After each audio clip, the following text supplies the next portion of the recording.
Welcome গোধূলি news 19 পক্ষ থেকে আমি এ আর মোল্লা সকলকে স্বাগতম জানাই। দেখবেন অনেকেই আমরা আছি ঋণ নিয়ে ঋণ পরিশোধ করতে চাই না। ঋণ নেওয়াটা কোনো অপরাধ নয়। প্রতিটি মানুষের জীবনে দৈনন্দিন জীবনে সংসার ধর্ম পালন করার ক্ষেত্রে বা বিভিন্ন রকম সমস্যাজনিত কারণে আমাদের ঋণ নিতে হয়। তো ঋণ অনেক প্রকার হয়ে থাকে, অনেক ব্যাংকে বা বিভিন্ন জায়গাতে বা প্রতিষ্ঠান থেকে নেওয়া যায়। আমি যেটা বলছি, তো দেখবেন যিনি টাকা ধার নেন তিনি হচ্ছেন এক বেহায়া, আর যিনি টাকা ধার দেন তিনি হলেন 7 বেহায়া। আপনি নিলেন 1 বেহায়া, যিনি দিলেন তিনি 7 বেহায়া। কেন বলছি? দেখবেন আপনি টাকাটা নিয়ে চলে গেলেন, সরাসরি একবারই গেলেন, কিন্তু যিনি ঋণটা দিলেন ওনাকে 112 যেতে হতে পারে আপনার বাড়িতে, এবং তারপরে আলটিমেটলি রেজাল্ট হবে কি 0, এবং সর্বশেষ দেখা যাবে যে আপনার সাথে সম্পর্কচ্যুত।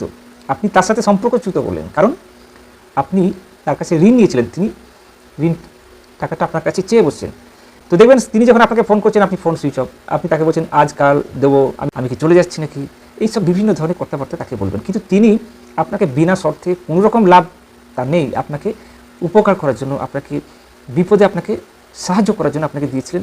সেই মানুষটার টাকাটা আপনি পরিশোধ করতে চাইছেন না, এবং তাকে দেখে আপনি বিরক্ত হচ্ছেন, অবশেষে তার সাথে সম্পর্কটাই ছিন্ন হয়ে পড়লেন। এটা আপনি কি ভালো কাজ করলেন? সমাজে এরকম মানুষের সংখ্যা দিন দিন বেড়ে গেছে। তাই দেখুন, টাকা গেল কুটুম বাড়ি, কুটুম হলো ছাড়াছেন, এই কথাটাও সঠিক কথা। দেখুন, কোনো আত্মীয় বাড়িতে যদি টাকা চলে যায়, সেই টাকা আনতে গেলে আপনার আত্মীয়তা চলে যাবে, এটা একেবারে বাস্তব সত্য। আমরা অনেকেই এমন আছি যারা ঋণ পরিশোধ না করে আমরা টাকা দান করি।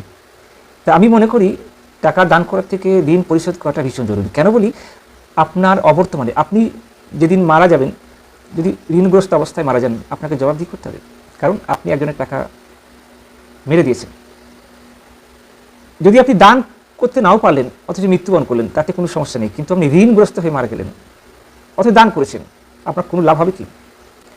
আপনার আইডেন্টিটি, আপনার সবচেয়ে বড় ব্যাপার হচ্ছে যে আপনার ভালো কৃতকর্ম, আপনি যদি ভালো কাজ করে যান, তাহলে কিন্তু তার আইডেন্টিটিটা, আপনার আইডেন্টিটিটা আপনার ছেলের উপরে কিন্তু ভীষণভাবে ফলপ্রসূভাবে এগিয়ে যেতে অনেকটাই সুবিধা হবে। সেটা চাকরির ক্ষেত্রে হোক বা বিভিন্ন জায়গাতে হোক, আপনার আইডেন্টিটি তার কিন্তু ভীষণভাবে কাজে লাগবে।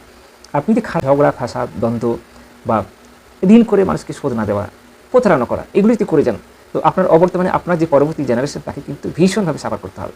সেই কথাটা মাথায় রাখবেন।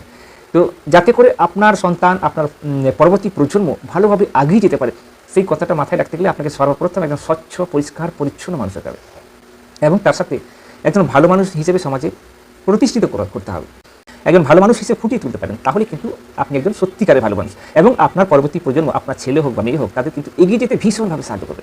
তাই প্রত্যেককে বলবো, ঋণ পরিশোধটা অবশ্যই করা দরকার। ঋণ পরিশোধ করাটা ফরজ। আপনি অনেক কিছু করছেন, অনেক ব্যাংক ব্যালেন্স, গাড়ি বাড়ি, অনেক দান খয়রাত করছেন, কিন্তু আপনি পেছন দিকে ব্যাক সাইডে প্রচুর ঋণ করেছেন। কোনো এক মহান ব্যক্তির টাকা আপনি মেরে দিয়েছেন। সেই টাকা পরিশোধ না করলে অদূর ভবিষ্যতে আপনাকে দুনিয়াতে তো করতেই হবে, আপনার ছেলেদেরকে সেই সাফার, কিন্তু আপনার এই মৃত্যু পর কিন্তু আপনাকে জবাবদিহি করতে হবে। তাই প্রত্যেকে বলি, যারা এই ধরনের মেন্টালিটি নিয়ে এগিয়ে যাচ্ছেন, যারা ঋণ পরিশোধ করছে না, তাদের প্রত্যেকে বলবো, আপনার ঋণ থাকলে আপনি আজ হোক কাল হোক তাকে বলুন যে আপনার টাকাটা দেওয়া হয়নি। আপনি বিনয়ের সাথে তাকে বলুন, কারণ তিনি আপনাকে ধার দিয়েছেন, তাকে সম্মান করাটা ভীষণ জরুরি। তাকে আপনি অত্যন্ত বিনয়ের সাথে বলুন যে আপনার টাকাটা আমি দিতে পারিনি, হাত জোর করে বলুন আপনাকে আমি ঠিক টাইমে দিয়ে দেবো। দেখবেন তিনি কী বলেন, তার কাছে আপনি খুব ভালো একজন মানুষ হিসেবে পরিচিতি লাভ করবেন। আপনি ঋণ করতে পারেন, আপনার দরকার ছিল, আপনার সংসারের অভাব, তার কাছে কিন্তু বিনয় হতেন, তার সঙ্গে কথাবার্তা বন্ধ করে দেবেন, তার ফোন ধরবেন না, তাকে সম্পর্কচ্যুত করবেন। এটা আপনি একজন সত্যিকারের ধূর্ত চালাক লোক, যেটা চালাকির দ্বারা মহৎ কাজ কখনো হয় না, এটা মাথায় রাখবেন। তাই প্রত্যেকে বলি, নিজে নিজে ঋণ পারলে অতি সত্ত্বর শোধ করুন, তারপরে দান খরচ করবেন, সেটা পরে কথা।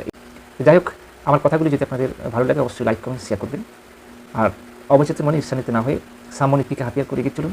আমার বলার মধ্যে কোনো ভুল ত্রুটি থাকলে অবশ্যই ক্ষমা করবেন। ধন্যবাদ। গোধূলি নিউজ 19 পক্ষ থেকে আমি আব্দুর রহমান।